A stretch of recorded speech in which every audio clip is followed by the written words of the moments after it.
I'll paint for grown-up people's knowledge, the manners, customs, and affairs of college. Portraits in M.Y. Dame's dining room. At the head of the large table on the right hand you will perceive the Honorable Liliman Lyonise, the second son of a nobleman, whose ancient patrimony has been nearly dissipated between his evening parties at the clubhouses, in French Hazard or Rouge et Noir, and his morning speculations with his betting book at Tattersall's, Newmarket, or the Fives Court, whose industry in getting into debt is only exceeded by his indifference about getting out, whose acquired property, during his minority, and personals have long since been knocked down by the hammer of the auctioneer, under direction of the sheriff, to pay off some gambling bond in preference to his honest creditor, yet who still flourishes a fashionable gem of the first water, and condescends to lend the luster of tilde 33 tilde tilde his name, when he has nothing else to lend, that he may secure the advantage of a real loan in return. His patrimonial acres and heirlooms remain indeed untouched, because the Court of Chancery have deemed it necessary to appoint a receiver to secure their faithful transmission to the next heir. The son has imbibed a smattering of all the bad qualities of his sire, without possessing one ray of the brilliant qualifications for which he is distinguished. Proud without property, and sarcastic without being witty, ill temper he mistakes for superior carriage, and haughtiness for dignity. His study is his toilet, and his mind, like his face, is a vacuity neither sensible, intelligent, nor agreeable. He has few associates, for few will accept him for a companion. With his superiors in rank, his precedent honorary distinction yields him no consideration. With his equals, it places him upon too familiar a footing, while with his inferiors, it renders him tyrannical and unbearable. His mornings, between school hours, are spent in frequent change of dress, and his afternoons in a lounge à la Bond Street, annoying the modest females and tradesmen's daughters of Eton. His evenings, after absence one, is called, at home, in solitary dissipation over his box of liqueurs, or in making others uncomfortable by his rudeness and overbearing dictation. He is disliked by the dame, detested by the servants, and shunned by his schoolfellows, and yet he is our captain, a sextile, a row, and above all, an honorable. Tom Echo. A little to the left of the exquisite, you may perceive Tom's merry countenance shedding good humor around him. He is the only one who can. One absence is called several times in the course of the day, to prevent the boys straying away to any great distance from the college, and at night to secure them in quarters at the dame's houses. If a boy neglects to answer to his name, or is too late for the call, inquiry is immediately made at his dame's, and a very satisfactory apology must be offered to prevent punishment. Manage the sextile with effect. Tom is always ready with a tart reply to his sarcasm or a cut at his consequence. Tom is the eldest son of one of the most respectable Whig families in the kingdom, whose ancestors have frequently refused a peerage, from an inherent democratical but constitutional jealousy of the crown. Independence and Tom were nursery friends, and his generous, noble-hearted conduct renders him an universal favorite with the school. Then, after holidays, Tom always returns with such a rich collection of fox-hunting stories and sporting anecdotes, and gives sock too, so graciously, that he is the very life of dame's party. There is to be sure one drawback to Tom's good qualities, but it is the natural attendant upon a high flow of animal spirits. If any mischief is on foot, Tom is certain to be concerned, and 10 to 1, but he is the chief contriver. To be seen in his company, either a short time previous to or quickly afterwards, although perfectly innocent, is sure to create a suspicion of guilt with the masters, which not unusually involves his companions in trouble, and sometimes in unmerited punishment. Tom's philosophy is to live well, study little, drink hard, and laugh immoderately. He is not deficient in sense, but he wants application and excitement. He has been taught from infancy to feel himself perfectly independent of the world, and at home everywhere. Nature has implanted in his bosom the characteristic benevolence of his ancestry, and he stands among us a being whom everyone loves and admires, without any very distinguishing trait of learning, wit, or superior qualification, to command the respect he excites. If anyone tells a good story or makes a laughable pun, Tom retells it for a week, and all the school have the advantage of hearing and enjoying it. any proposition for a boat party, cricketing, or a tootle into Windsor, or along the banks of the Thames. To good cheer, any nicety as pastry and sea. On a sporting excursion, is sure to meet a willing response from him. He is second to none in a charitable subscription for a poor cad or the widow of a drowned bargee. His heart ever reverberates the echo of pleasure, and his tongue only falters to the echo of deceit. Horace Eglantine is placed just opposite to Lily Man Lionize, a calm-looking head with blue eyes and brown hair, which flows in ringlets of curls over his shoulders. Horace is the son of a city banker, by the second daughter of an English earl, a young gentleman of considerable expectations and very amusing qualifications. Horace is a strange composition of all the good-natured whimsicalities of human nature, happily blended together without any very conspicuous counteracting foible. Facetious, lively, and poetical, the cream of everything that is agreeable, society cannot be dull if Horace lends his presence. His imitations of Anacreon and the soft bard of Erin have on many occasions puzzled the cognoscenti of Eton. Like Moore, too, he both composes and performs his own songs. The following little specimen of his powers will record one of those pleasant impositions with which he sometimes enlivens a winter's evening. To Elizier. Oh, think not the smile and the glow of delight, with youth's rosy hue, shall forever be seen. Frosty age will o'ercloud, with his mantle of night, the brightest and fairest of nature's gay scene. Or think while you trip, like some aerial sprite, to pleasure's soft notes on the dew-spangled mead, that the rose of thy cheek, or thine eye's starry light, shall sink into earth, and thy spirit be freed. Then round the gay circle will frolic a while, and the light of young love shall the fleet hour bless. While the pure rays of friendship our eventide beguile, above fortune's frowns and the chills of distress. The most provoking punster and poet that ever turned the serious and sentimental into broad humor. Every quaint remark affords a pun or an epigram, and every serious sentence gives birth to some merry couplet. Such is the facility with which he strings together puns and rhyme, that in the course of half an hour he has been known to wager, and win it that he made a couplet and a pun on every one present, to the number of 50. Nothing annoys the exquisite sextile so much as this tormenting talent of Horace. He is always shirking him, and yet continually falling in his way. For some time, while Horace was in the fourth form, these little Jew-desperates were circulated privately and smuggled up in half-suppressed laughs. But being now high on the fifth, Horace is no longer in fear of fagging, and therefore gives free license to his tongue in many a witty jest, which sets the table in a roar. Dick Gratus. In a snug corner, at a side table, observe that shrewd-looking little fellow poring over his book.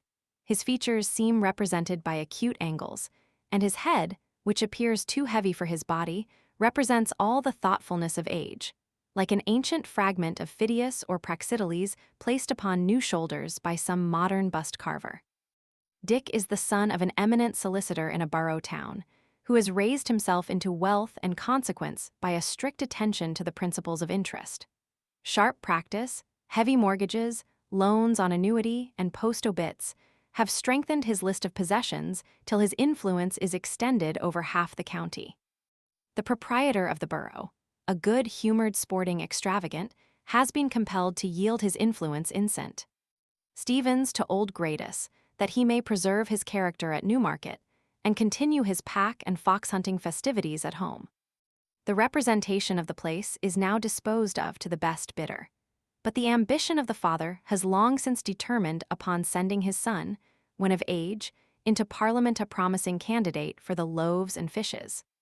Richard Gratus, MPU, may almost perceive the senatorial honor stamped upon the brow of the young aspirant. He has been early initiated into the value of time and money.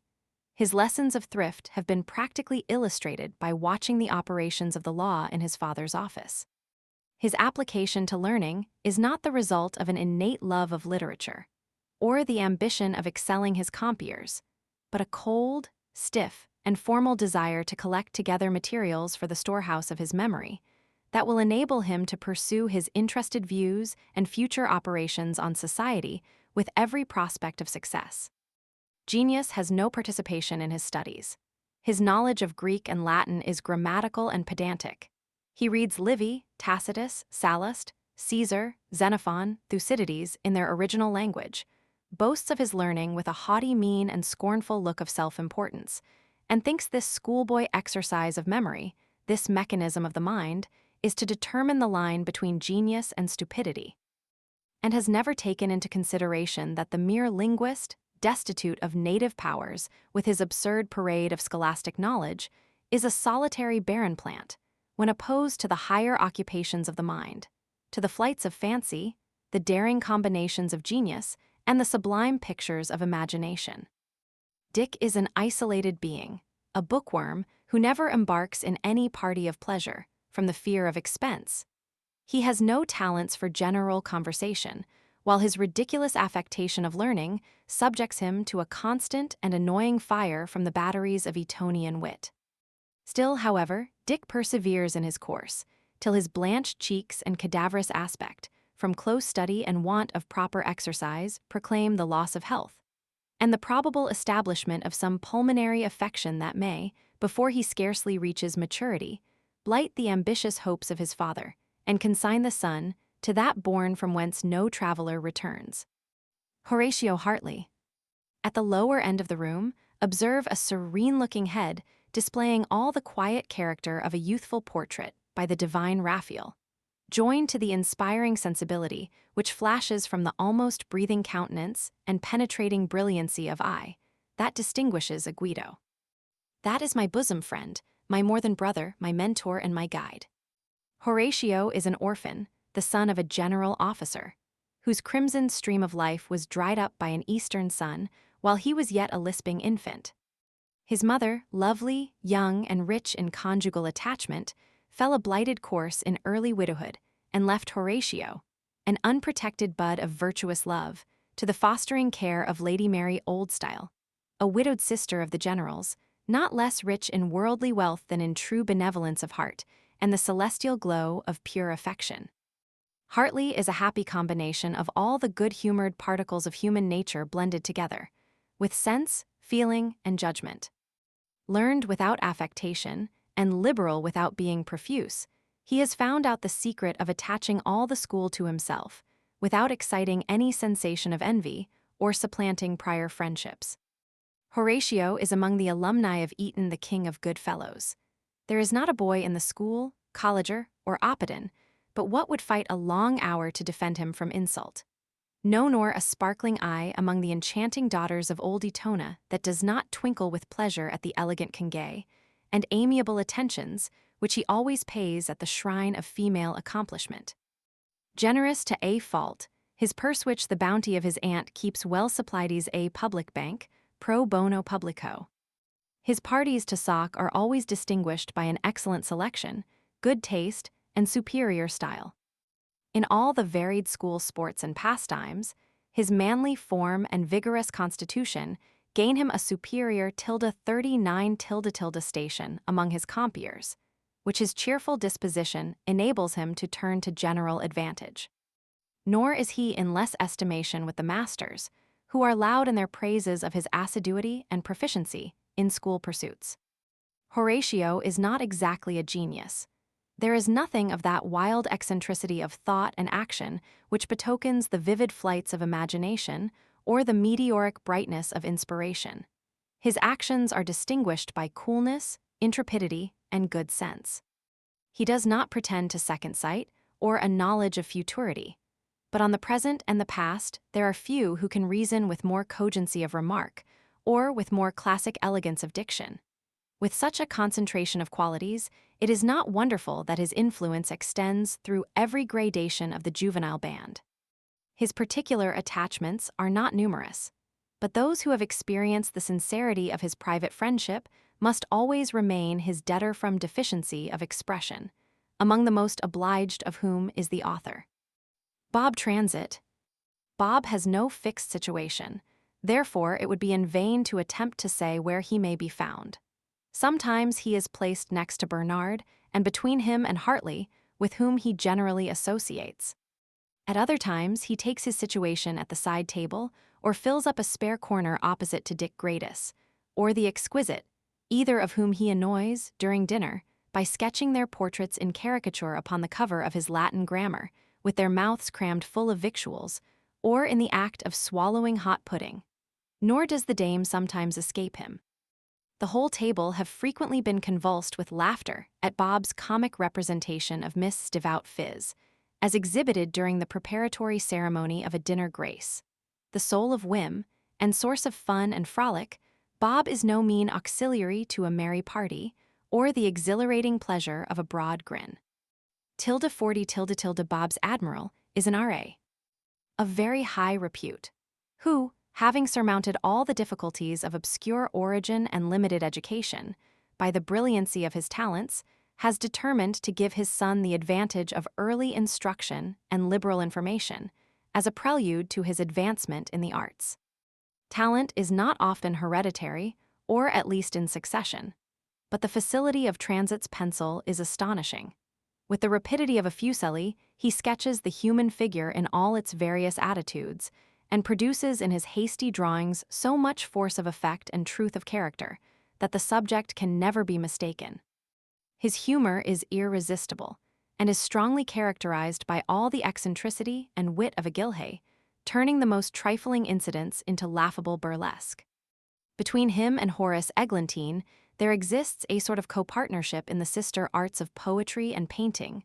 Horace rhymes, and Bob illustrates, and very few in the school of any note have at one time or other escaped this combination of epigram and caricature. Bob has an eye to real life, and is formed for all the bustle of the varied scene. Facetious, witty, and quaint, with all the singularity of genius in his composition, these juvenile jeux d'esprits of his pencil may be regarded as the rays of promise, which streak with golden tints the blushing horizon of the morn of youth. As Bob is not overstudious, or attached to the Latin and Greek languages, he generally manages to get any difficult lesson construed by an agreement with some more learned and assiduous associate. The quid pro quo on these occasions being always punctually paid on his part by a humorous sketch of the headmaster calling first absence, taken from a snug, oblique view in the schoolyard, or a burlesque on some of the fellows or inhabitants of Eton. In this way Bob contrives to pass school muster, although these specimens of talent have, on more than one occasion, brought him to the block. It must, however, tilde 41 tilde tilde be admitted, that in all these flights of fancy, his pencil is never disgraced by any malignancy of motive, or the slightest exhibition of personal spleen. Good humor is his motto, pleasure his pursuit, and if he should not prove a Porson or an Elmsley, he gives every promise of being equally eminent with a Bunbury, Gilray, or a Rowlandson. Varied groups are disposed around the room, and make up the background of my picture. Many of these are yet too young to particularize, and others have nothing sufficiently characteristic to deserve it. Some who have not yet committed their first fault, and many who are continually in error. Others who pursue the straight beaten track to scholastic knowledge, and trudge on like learned dromedaries. 2 or 3 there are who follow in no sphere-eccentric stars, shooting from space to space. Some few mischievous wags who delight in a good joke, and will run the risk of punishment at any time to enjoy it, with here and there a little twinkling gem, like twilight planets, just emerging from the misty veil of nature. These form my dame's dinner party. Reader, do not judge them harshly from this hasty sketch. Take into your consideration their youth and inexperience, and if they do not improve upon acquaintance and increase in estimation with their years, the fault must in justice rather be attributed to the author than to any deficiency in their respective merits.